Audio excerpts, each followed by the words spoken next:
சீக்கிரம். ஐயோ பசிக்குதே. டேய் சீக்கிரம் வாடா. டேய் என்னடா கொண்டு வந்திருக்க? சாப்பிடு. டேய் இட்லிடா. ஐயா என்னடா இது? ராயல் ஃபேமிலின்னு சொல்ற? எப்ப பார்த்தாலும் இட்லி சாம்பார் தோசைன்னு. உங்க குடும்பத்துக்கு போர் அடிக்கலையாடா? இந்த பறக்கிறது ஓடுறது நீந்துறதுன்னு நிறைய இருக்கடா. அதெல்லாம் உங்க வீட்டுல சமைக்கவே மாட்டீங்களா? அப்படியா? சரி குடு. வேணா விடு. டேய் டேய் குடுறா. அப்படிலாம் சொல்லாதடா. பயங்கர பசியில இருக்கேன். நான் இதையே சாப்பிட்டுறேன். அப்ப பொத்திக்கிட்டு தின்னு.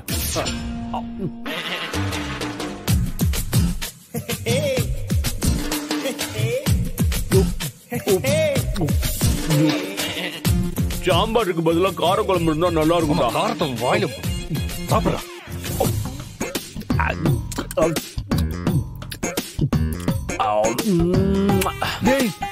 டீசெண்டா சாப்பிடுறா. இதுல என்னப்பா டீசென்ட் இருக்கு? பசிச்சுதுடா. இவனை போய் பெரிய ரவுடின்னு நினைச்சா. கவி சூப்பரா இருக்குடா. இந்த கார குழம்பு தானே கிடைக்குமா? மூடி தின்றா.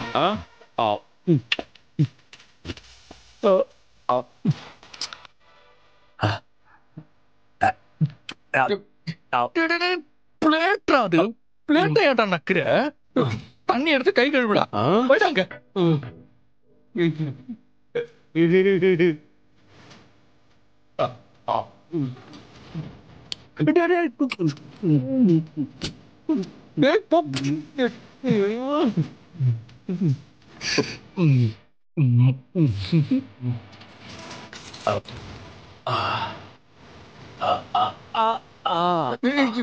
மேல வச்சிருவா.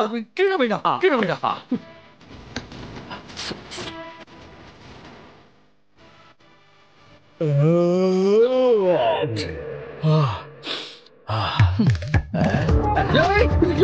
என்ன பண்ற? சும்மா தொடச்சேன். என்னப்பா?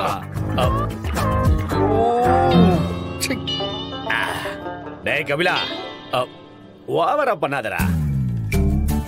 இதோட அசிங்கமான வேலையெல்லாம் நீ பாத்திருக்க. என்ன நீ என்ன ஒரு சின்ன ஃப்ராடு, நானு பெரிய ஃப்ராடு. ஆக மொத்தம் ரெண்டு பேருமே ஃப்ராடுங்க தான்டா. நீ என்ன ஒன்னாடா? இதுக்கு மேல ஒரு வார்த்தை பேசுன உன் வாயை உடைச்சிருவேன். சாம உட்காரு. என் வாயை நீ உடைக்க போறியா?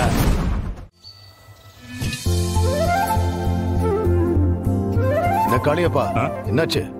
எல்லாம் ரெடியா இருக்குண்ணே. பாதி பேர் அங்க போயிருக்காங்க.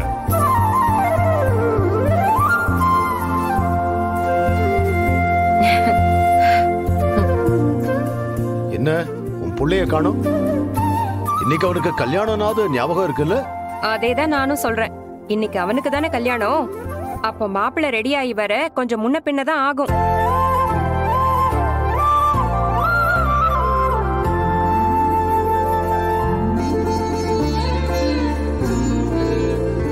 என்ன சித்தப்பா, எல்லாரும் ரெடி ஆயாச்சுல? எல்லாரும் முன்னாடி போயிட்டு இருக்காங்க இந்திரா. அம்மாவும் பாவையும் வெளியே கார்ல வெயிட் பண்ணிட்டு இருக்காங்க. கபிலன் தான் இன்னும் வரல. கபிலன் இன்னும் வரலையா? மாப்பிள்ள சார் இன்னும் ரெடி ஆகி வரல. சரி இந்திரா, நீங்க வாங்க, நான் கார்ல வெயிட் பண்றேன். ஓகே சித்தப்பா. இதோ கபிலன் வந்துட்டான்.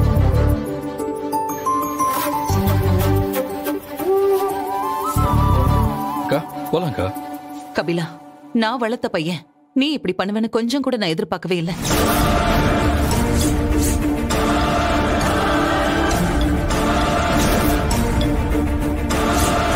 என்னக்கா சொல்றீங்க? எனக்கு புரியலக்கா. சில விஷயங்கள் எல்லாம் சொல்லி கொடுத்து வராது, தானா அதுவா வரணும். ஐயோ, எதையோ கண்டுபிடிச்சிட்டாங்க போலயே. என்ன பண்றது? உன் வாழ்க்கையில இப்போ ஒரு நல்லது நடக்க போகுது. அதுக்கு போறதுக்கு முன்னாடி பெரியவங்க கிட்ட ஆசீர்வாதம் வாங்கணும்னு தெரியாத உனக்கு? என்னடா பாக்குற? அப்பா அம்மா கால்ல விழுந்து ஆசீர்வாதம் வாங்க. ஆமால, சாரிக்கா, நான் மறந்துட்டேன். ஆமா, ஆசீர்வாதம் வாங்க. இப்படி வாமா. ஆசீர்வாதம் பண்ணுங்கம்மா. நீண்ட ஆயுளோட சந்தோஷமா இருக்கணும் கண்ணு. நல்லா. டேய், வாழ்க்கை எல்லாருக்கும் தன்னை திருத்திக்க ஏதாவது ஒரு வழியில 2வது சான்ஸ் கொடுக்கும். இதுக்கப்புறமாவது நல்லபடியா இருக்க பாரு. காலேஜில் இருந்த மாதிரி இல்லாம கொஞ்சம் பொறுப்போட செங்கோட்டுவேலர் வாரிசா நடந்துக்க பாரு. ஏன்னா நம்மளால ஈஸியா பணத்தை சம்பாதிக்க முடியும், ஆனா பேரை சம்பாதிக்கிறது கஷ்டம். நீ அப்படி பேர் கூட சம்பாதிக்க வேண்டாம். ஏற்கனவே இருக்கிற பேரை கெடுக்காம இருந்தா போதும். சரிப்பா.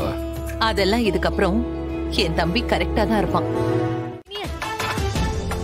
எடி, அவங்க வீட்ல எல்லாரும் மண்டபத்துக்கு கிளம்பிட்டாங்களாம். இப்பதான் ஜான் சொன்னாரு நம்ம சீக்கிரமா கிளம்பி ஆகணும். அப்படியா? சீனியர், ஜானுக்கு கொஞ்சம் ஃபோன் பண்ணி கொடுங்க.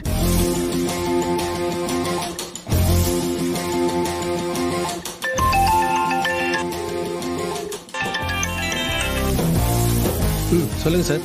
ஜான், நேடி பேசுறேன். சொல்லுங்க மேடம். எல்லாரும் எப்ப கிளம்புனாங்க? மேடம், ஒரு 5 மினிட்ஸ் ஆகுது. நம்ம டீம் எல்லாரும் அலர்ட்டா இருக்கீங்களா? Yes madam. அவங்க வீட்டோட என்ட்ரி எக்ஸிட் எல்லாத்தையும் வாட்ச் பண்ணிட்டே இருங்க. அப்புறம் ஒரு ஆளு அவங்க வீட்டு காம்பவுண்ட் வால வாட்ச் பண்ணுங்க. Okay madam. கண்டிப்பா அந்த வீட்டுக்குள்ளதான் இருக்கான். எக்காரணத்து கொண்டும் அவன் தப்பிச்சிடவே கூடாது. நமக்கு ப்ரூஸ்லியும் உயிரோட வேணும். ஓகே மேடம், நாங்க வாட்ச் பண்ணிட்டு தான் இருக்கோம். அப்புறம் வீட்டை சுத்தி சம்மந்தம் இல்லாம யாராவது வெஹிக்கிள்ஸ் வந்தாலும் இல்ல வேற யாராவது வந்தாலும் அவங்களும் அலோ பண்ணாதீங்க. இப்போ அந்த இடம் மொத்தமும் நம்ம கண்ட்ரோல்ல தான் இருக்கணும். ஓகே மேடம், நான் நம்ம டீமுக்கு இன்ஃபார்ம் பண்ணிடுறேன். ஓகே, நானும் சீனியரும் எவ்வளவு சீக்கிரம் அங்க வர முடியுமோ அவ்வளவு சீக்கிரம் ரீச் ஆயிடுவோம். Okay madam. சீனியர், சீக்கிரம் நம்ம உடனே போய் ஆபரேஷனை ஸ்டார்ட் பண்ணலாம். அந்த ப்ரூஸ்லி நம்மள மாதிரி இந்த சான்ஸை யூஸ் பண்ணி எப்படியாவது அங்க இருந்து எஸ்கேப் ஆக தான் பிளான் பண்ணுவான். அதுக்குள்ள நாம அவனை லாக் பண்ணணும். சீக்கிரம் கிளம்புங்க. ஐலி, இன்னும் நீ பாட்டுக்கு கிளம்பலாம்னு சொல்லிட்டு போயிட்டே இருக்க. வீட்டுல இருக்க எல்லாரும் மண்டபத்துக்கு கிளம்பிட்டு இருப்பாங்களே, என்ன காரணம் சொல்ல போற?